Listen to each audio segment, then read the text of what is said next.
Welcome back mga kalapatids. So for today's video ay magpapaluplay tayo ng mga wires natin.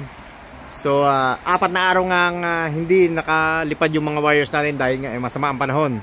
Nag-uulan. So bali ngayon nga lang tumila.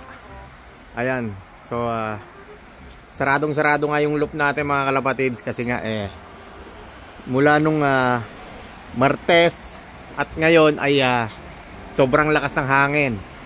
Tsaka nag-uulan. So ayun, buti tumila na yung ulan at bukas maganda na ulit ang panahon hanggang next week.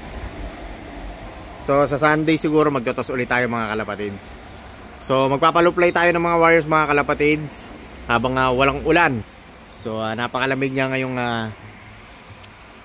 araw dahil nga winter na. Nasa kalagitnaan ng winter dito sa Christchurch. So palapirin muna natin yung mga wires natin mga kalapatids. Siguradong sabik na mga to.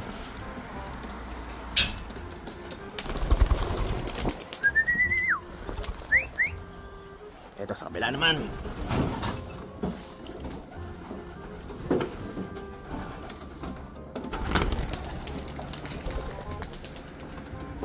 Ayaw lumabas .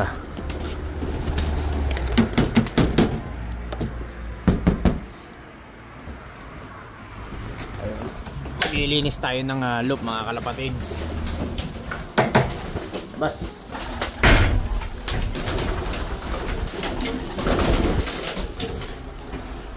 Sarado na. Dito naman sa kabila mga kalapatids. So may natira pang ilan dito.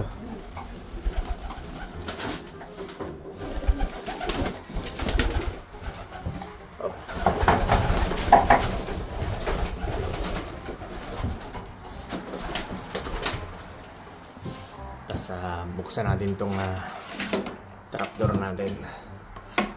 Maglilinis tayo ng loop. Buksan na.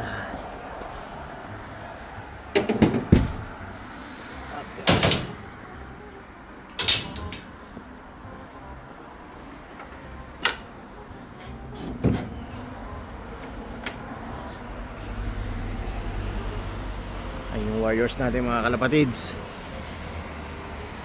Yun. So oras ka ay ayan 3:39.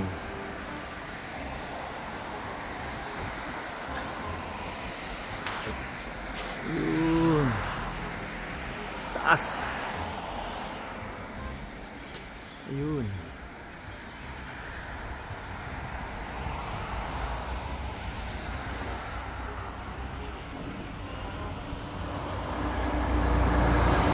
Mamaya pa mawawala yan mga kalapatids. So maglinis muna tayo ng loop mga kalapatids habang walang ulan.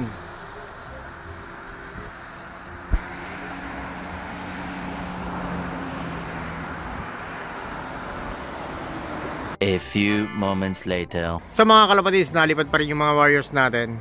So ang oras nga ay 4:22. So bali 45 minutes nang nalipad yung mga wires natin mga kalapatids. So yung breeder nga natin ay pinakain ko na. Tapos nakapaglinis na tayo ng hulungan. So nandun lang yung isa natin na yun, yung dropper natin.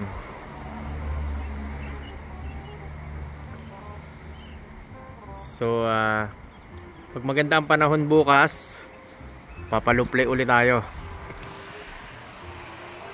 Tapos magtotos tayo ng Sunday. Ayan. So mamaya na lang mga kalapatids. Maya papakainin ko na to.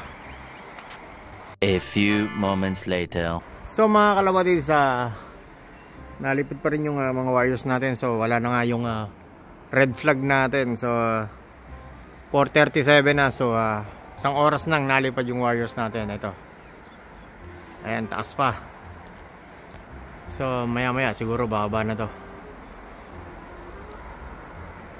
So bali meron na tayong patoka sa loob mga kalapatids. So pagbaba niyan, pasok na agad yan mga kalapatids.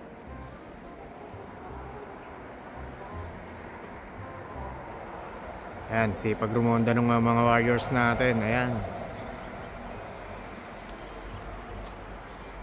Yun yung technique natin mga kalapatids. Ginamitan ko ng red flag para lumakas yung resistensya ng mga warriors natin. Siyempre iba pa rin yung matagal mag-low fly. Dahil nga pag sa race, hindi sila mahihirapan mga kalapatids.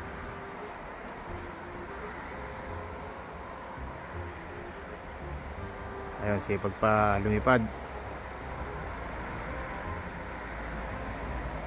Ayun, sipag. Siguro yung mga breeder natin, mga after 3 days, itlog na yun mga kalapatids. Ayun, pababa na yung mga warriors natin. Ayan, sakto 4:39, isang oras. Tawagin natin.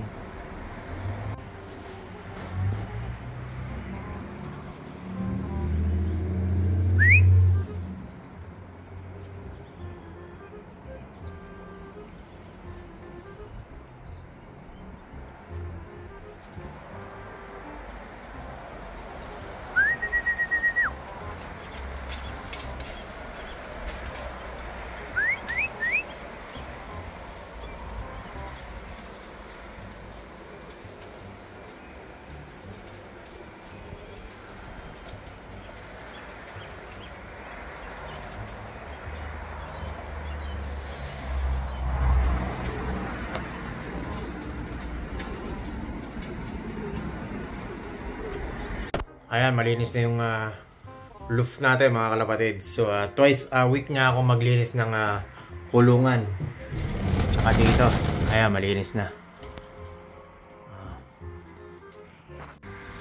So kulong muna natin tong dropper natin dyan sa labas. Nung nilagyan ko ng kisame tsaka yung likod ng box perch, ayan, dry na yung mga dumi nila mga kalapatids. Yun ang kagandahan. So pag may nakuha pa akong kahoy, yung mga nasa ilalim na yero, lalagyan ko rin ng kahoy yan mga kalapatids. Pati ito, yan sa pen section natin. So hanggang dito lang mga kalapatids. Don't forget to like, share, subscribe. Jan and Danny Loop Pigeon Racing. Ingat and happy flying sa inyong lahat. God bless.